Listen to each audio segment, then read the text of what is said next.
Welcome back to the State and Local Sports Show here with Mark Tennis, co-founder and editor of CalHighSports.com. Deep into the spring season, we're nearing the baseball and softball playoff soccer brackets around the corner too. East Union softball 20-0, 12-0 in the Valley Oak League. They're, I believe, at number 11 for your guys' state rankings. And this week they soared up from unranked to number 16 in the Max Preps National Top 25. Your thoughts when you hear that, just what they've accomplished the last year and a half, and of course with the perspective of trying to do a national top 25? National top 25 in softball is very difficult. We actually at Cal High Sports helped do one for the Fab 50 for flowsports.com.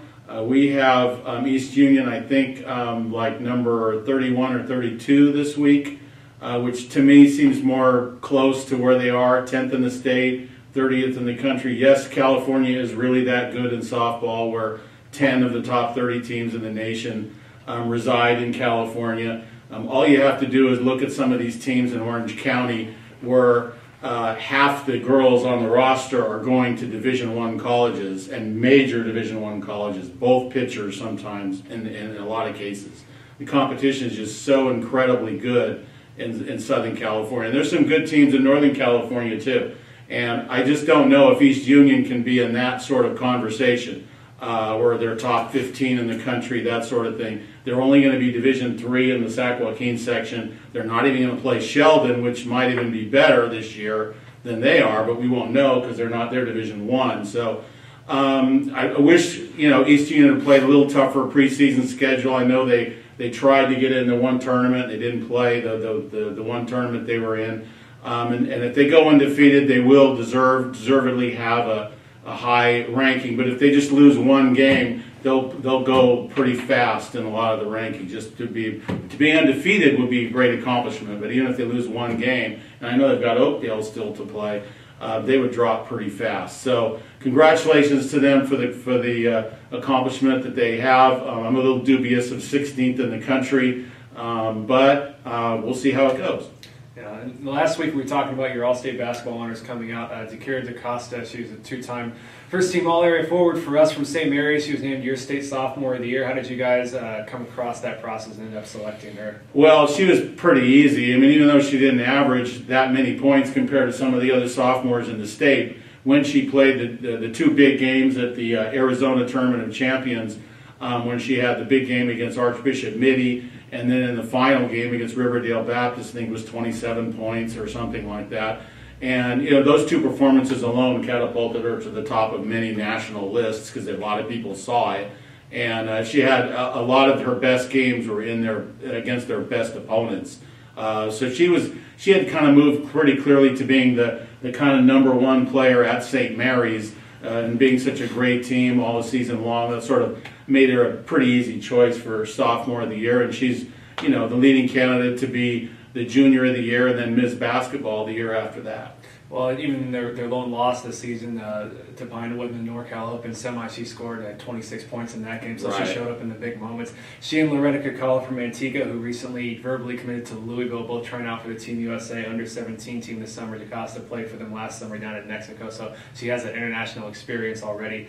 And looking at the baseball season, the section playoff brackets will be released late next week.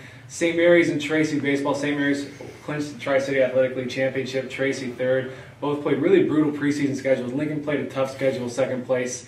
But those two teams played in the Boris Classic.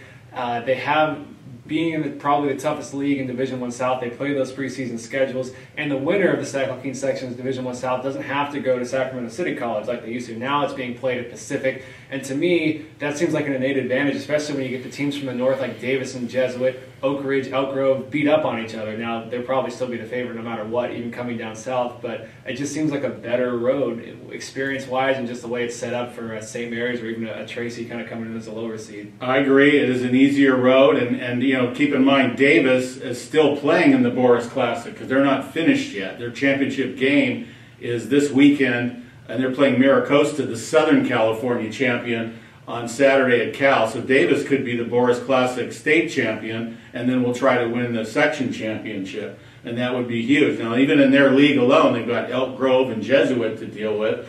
So, I mean, the competition in the Sacramento area is very good this year. And the other thing about St. Mary's, this year they started really 2-8 before they really started rolling. And some of these seasons that they've had where they've won section titles, they've been 4-5. There have been some years, most of the years, they've had losing records when they played these brutal preseason schedules. Sarah, San Mateo every year, and this year a lot of sophomores and juniors who were bound to lose those games, even if they play well. Yeah, no, I mean, there was a couple of years where they played Orange Lutheran and Mater Dei in double headers back to back. And it's like sometimes you think of St. Mary's, man, I think they've overdone it this time. Their schedule is just too tough. They're just going to have too many losses.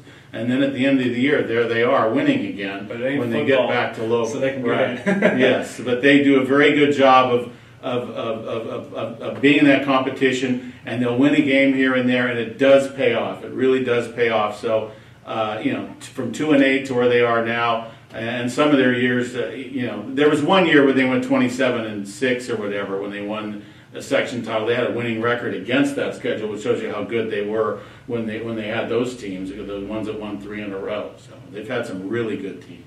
Now, Mark Tennis does a column for us every week for The Record and StocktonPreps.com. Talk about a cool connection between quarterbacks this week, Jared Goff and Zach Greenlee, who happens to be from Lincoln High. What is that connection?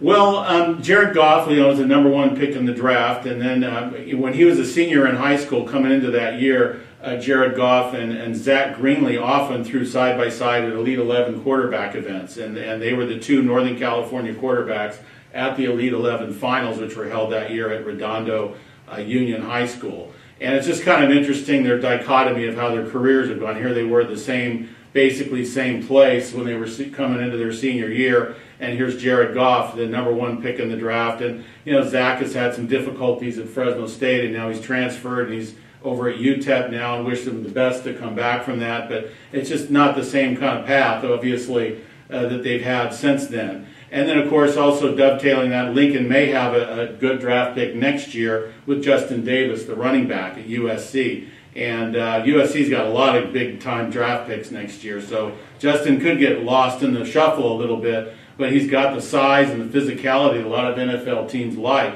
So there's a good chance he could get drafted next year. Lincoln's new football coach, Anthony Martinez, was the freshman coach. His first year as freshman coach, Zach Greenlee quarterback, Justin Davis running back. All freshman coaches or any coaches would be so lucky. That's pretty crazy. Head on over to CaliHighSports.com with Gold Club membership, state record books, insider content, everything you could want for high school sports. Less than $20 a year, less than $2 a month. Mark, thanks for joining us as always. Thanks, Thomas. All right.